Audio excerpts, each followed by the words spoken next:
As you're aware, we import almost 60% of the hardware into this country.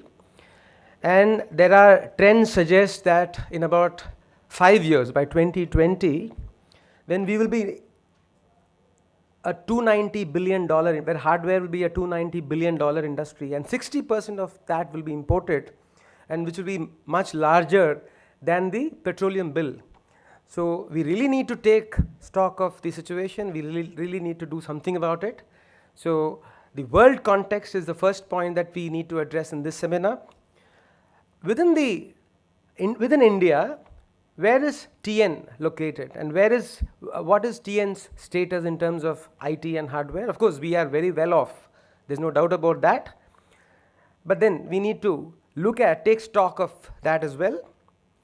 The third point that we might like to address is, where do we want to be maybe 5 years from now, maybe 10 years from now, in the context of 2023, the vision of the Honorable CM, where do we want to be in maybe 7 or 10 years from now? What are the constraints in the current environment which might prevent us from reaching where we want to be? So that is the fourth point that we might like to address. The fifth point, and the fundamental part, is what ecosystems should we put in place? What strategies should we put in place to achieve what we want to achieve in the given time frame? And the last is the challenges. We've set out a goal, we've set out a strategy, we've decided what ecosystem we want to put in place, but what challenges are we likely to face? What challenges we might face? So we have a panel comprising of very eminent 8 speakers. Unfortunately, we could not get Dr. Ajay Kumar from Government of India. He had to go abroad suddenly. But we have requested Dr. Rajendra Kumar to speak to us about the Government of India perspective. He was still recently in Government of India till last month. He was Joint Secretary DAITY. So he will give us a perspective on the Digital India, on the Make in India campaign. Ms. Kumud Srinivasan, President Intel India, will give us her perspective about he's giving us her keynote address. And the topic is Design in India, the key to Make in India. So let me request all of you to give a very, very loud and very heartwarming welcome to all our delegates on the dais. Slightly louder than that. Welcomes need to be loud and warm. Let me remind you that. Okay? Then Mr. Amar Babu. Mr. Amar Babu, Chairman of Lenovo and COO Lenovo Asia Pacific, and past president of MATE, will talk to us about his perspective, especially focusing on MATE, which is the Manufacturing Association of Information Technology. They have done a lot of research on what India needs to do in the electronic ecosystem. So he will be speaking on that. Of course, you feel free to add what you want. I'm just trying to set the tone and the context. Dr. Veerappan, who is the founder director of Tessol Semiconductors Limited, will speak about the investments ecosystem in Tamil Nadu for the IT hardware industry. Mr. Charles Lee is the Director General of Taipei Economic and Cultural Center in Chennai. He has a presentation. So he will be speaking to us about the international context. Mr. Josh Folger, he is the Country Head and Managing Director of Foxconn International Holding India. He will talk to us about employment opportunities in Tamil Nadu for the IT hardware industry. And Foxconn, of course, is a well-known name in Tamil Nadu, in Chennai. Mr. Alok Ohri, President of Dell India, will talk to us about the industry perspective. Then Mr. Dalip Sharma, from Delta India Electronics Limited. Of course, as you're aware, Delta is a big, huge international company. And I believe they are in the process of setting up something very huge here in Chennai. And so he will tell us why he chose Chennai, right? So ladies and gentlemen, let's start the panel discussion. We'll have started with Ms. Kumud Srinivasan with her keynote address. Over to you, Ms. Srinivasan.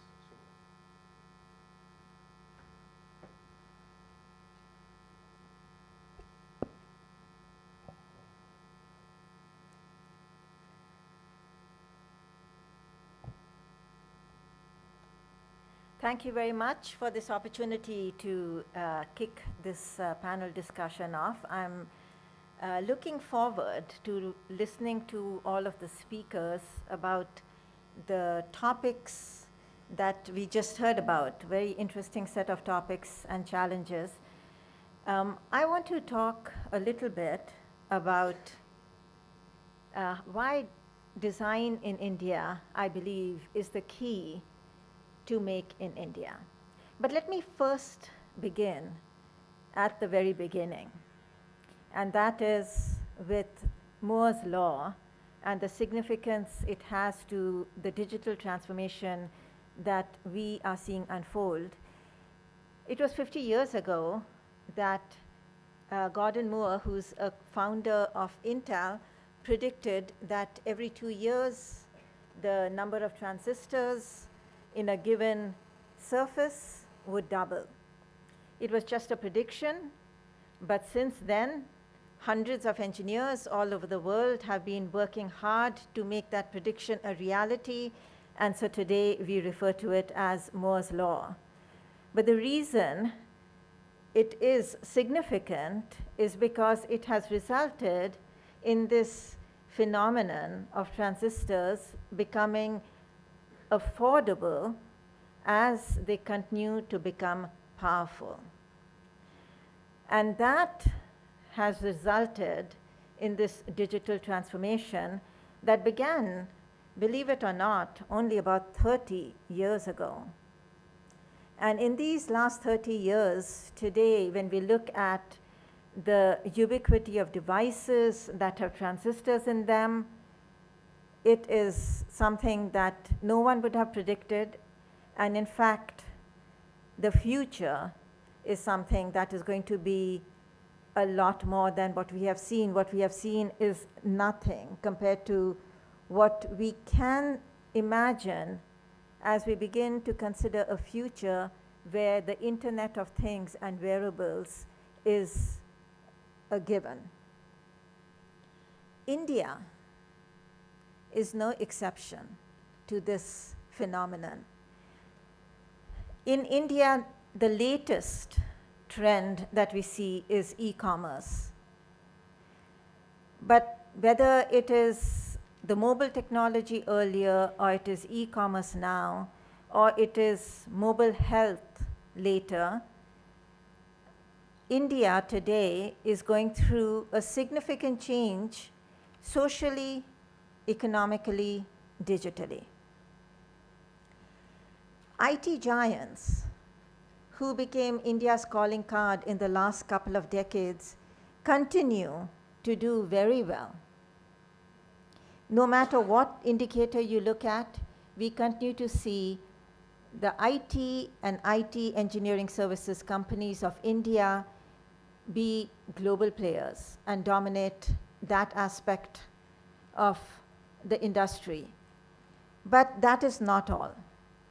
Today in Bangalore, we see startups being announced every day. And in fact, startups have become India's next frontier.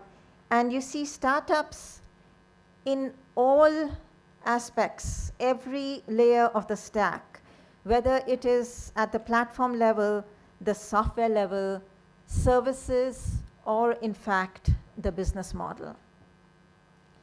And these startups today are demanding investment at all levels.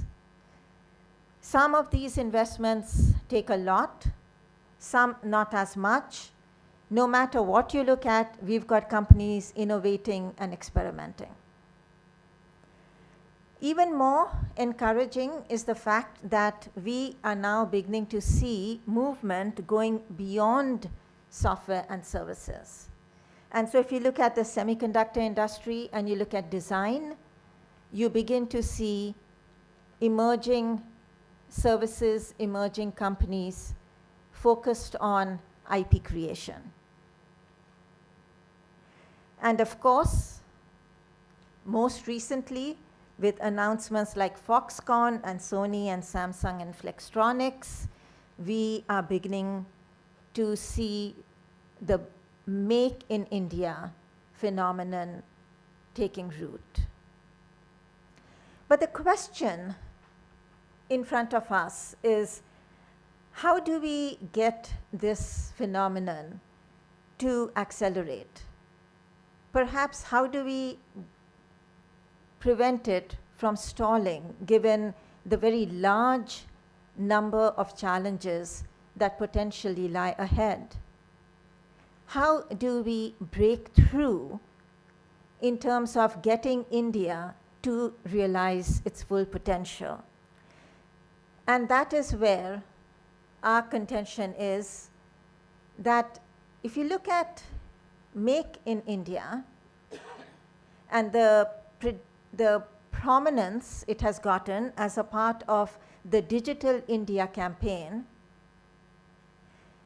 the contention is that it is really design in India instead that we should be focusing on. And the reason for that is design in India is what is going to leverage the software and services experience that India has built up until now very, very capably. It is, in fact, what countries like China are aspiring to. It is what will eventually actually pull manufacturing along. And if you look at the R&D activity that can be the backbone of design in India, in the last couple of decades, India has become a go-to R&D center for a very large number of MNCs. You look all over India and you've got MNC R&D centers in tier 1 and tier 2 cities. And in Bangalore, just in the last couple of years, we've seen more and more R&D centers open up just within a few miles radius of where Intel is located. And it's not just the number of R&D centers. It is the fact that these R&D centers are today delivering higher and higher levels of capability and more value to their own companies as well as, of course, to India. So there is skills development that these R&D companies are creating, and there is a whole ecosystem that is building up around our captive R&D centers.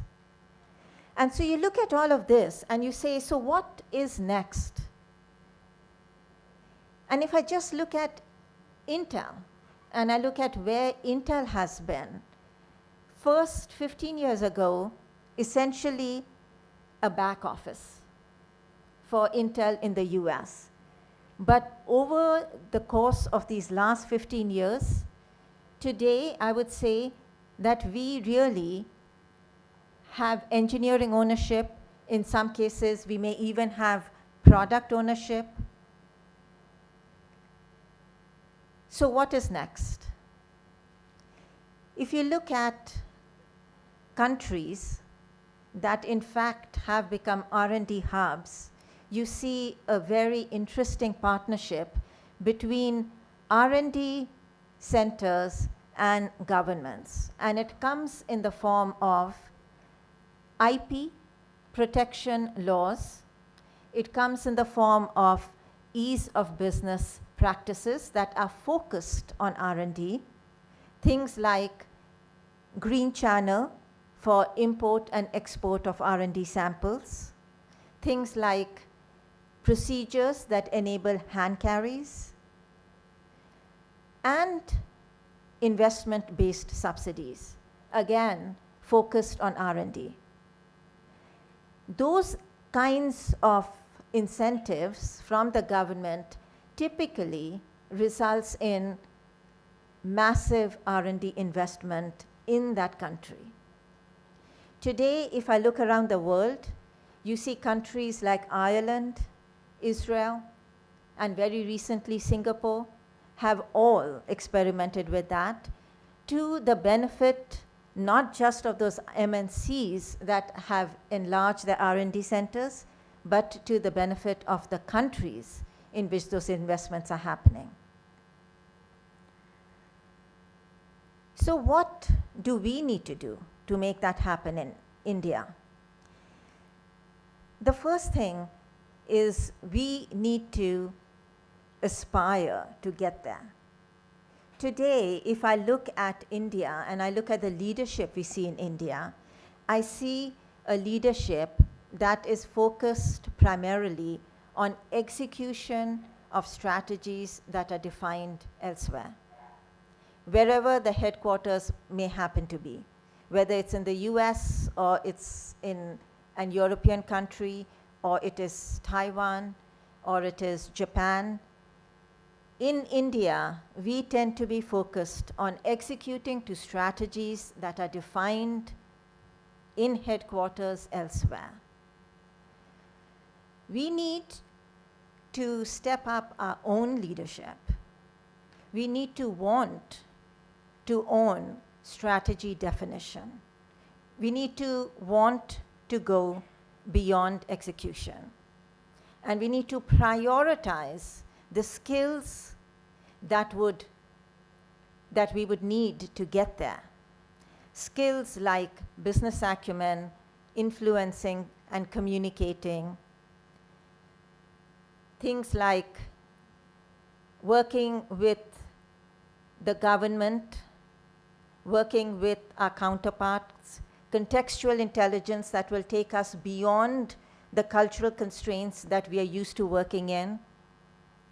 Skills that we are very capable of. In fact, we leverage them handsomely when we work outside India. But today, in India, we don't leverage them much.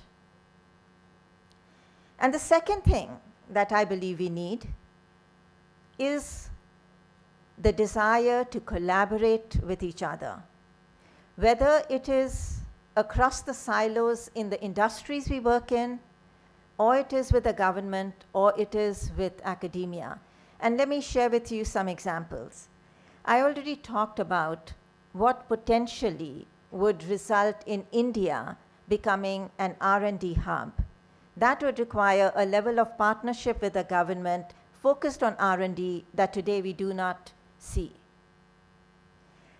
But there are other examples.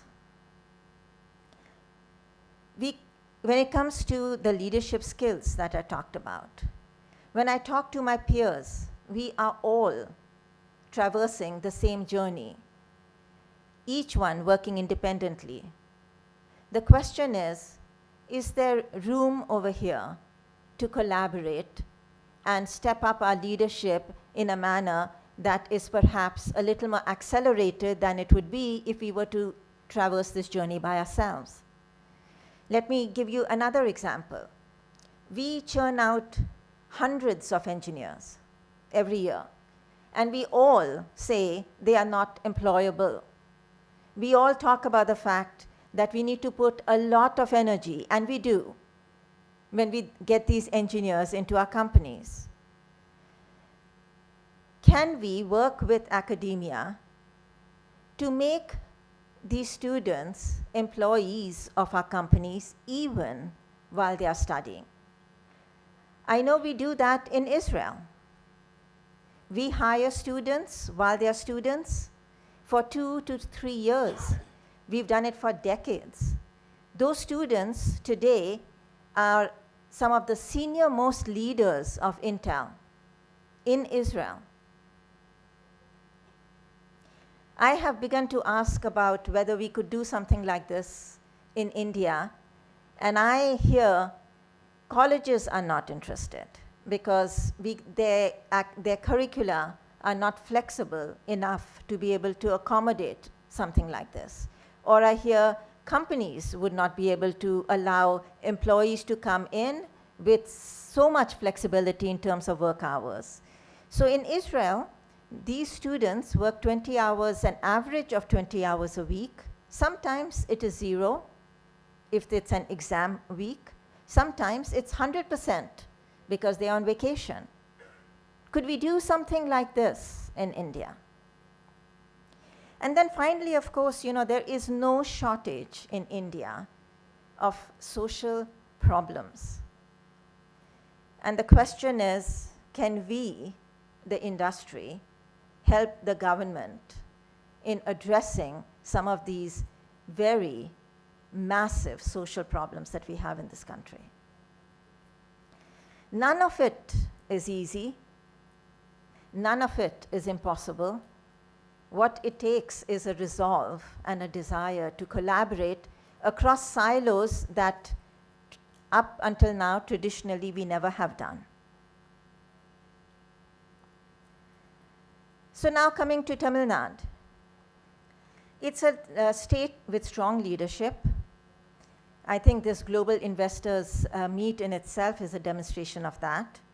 Today, it is the third largest manufacturer of electronic hardware. It is the largest exporter of electronic hardware. It has a holistic ecosystem. Certainly when it comes to skills and engineering colleges, I think we all know Tamil Nadu is perhaps a leading state in India. When it comes to OEMs and ODMs, we see a very healthy level of manufacturing already in the state. Hardware design companies and startups, and then system integrators, all are strong. If you look at Intel and Intel's history with Tamil Nadu, it's been a 15-year journey. Intel in India, of course, is based primarily in Bangalore. We have about 7,000 employees in Bangalore. 70% of us are focused on R&D. But our partnership in Tamil Nadu has been focused and has been a rich partnership in the area of skills development, innovation, and entrepreneurship. And most recently, I have a very personal connection now with the state of Tamil Nadu as the chairperson of NIT Trichy. And so as we move forward, we envision taking this partnership, being a catalyst, keeping in mind the vision that I shared with you, the vision of making design in India a priority. And we want to work in the state of Tamil Nadu using its holistic ecosystem and trying to see how Intel, in spite of the fact that we do not have a physical presence in the state, how we can stay true to our vision and leverage Tamil Nadu's rich ecosystem to actually make Tamil Nadu an example state of what it means to be an R&D hub and to let design in India lead Make in India. And so with that, I conclude my talk. Thank you very much for your time.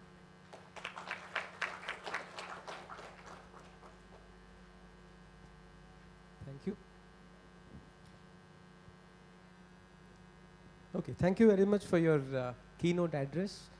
I think the key takeaway point was that we need to design rather than just make. So we'll discuss about that. I think the other panelists might also like to contribute to that point of view later on during the session. I'll now request Rajendra Kumar to talk to us about Make in India. Now that we have designed, next we need to make. I request you to keep it about 7 to 10 minutes so that we have time for discussion. We started a bit late, so those who walked in late need not fear that they missed out on anything. So we'll go up till 4:15 or as late as you want us to. Thank you, Mr. Ramachandran. A very good afternoon to all the fellow panelists and all the members in the audience. I'll talk about the electronics hardware industry in the context of the Digital India framework, which I spearheaded in the Government of India in the last 1 year or so. I would focus on the overall framework from a national perspective, and then discuss how electronic manufacturing has been a key focus area of this entire paradigm that the government implemented in the last little over a year. So let me just begin by explaining what is Digital India. That will set the context, and then I will come to the specific components which talk about its vision, objectives, and how it is giving a thrust to the entire efforts towards ensuring that domestic manufacturing takes place in the digital space, especially focused on the electronic sector. The entire program of Digital India is aimed at preparing the country for a knowledge-based future, and the focus is on being transformative. And this famous equation you might have seen already in the media and otherwise.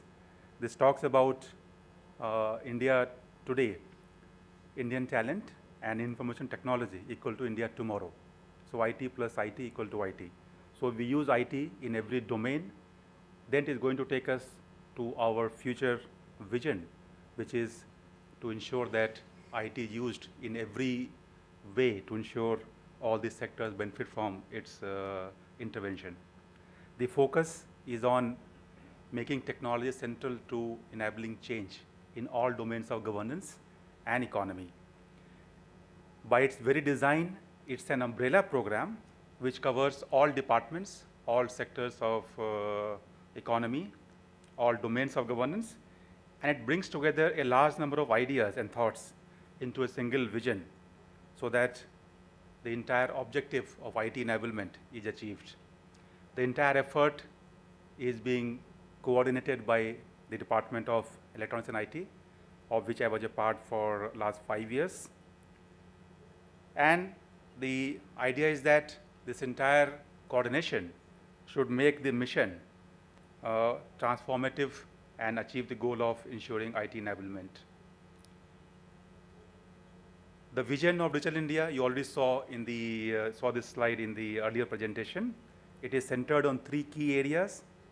First is to ensure that every citizen has access to digital infrastructure right up to the village level.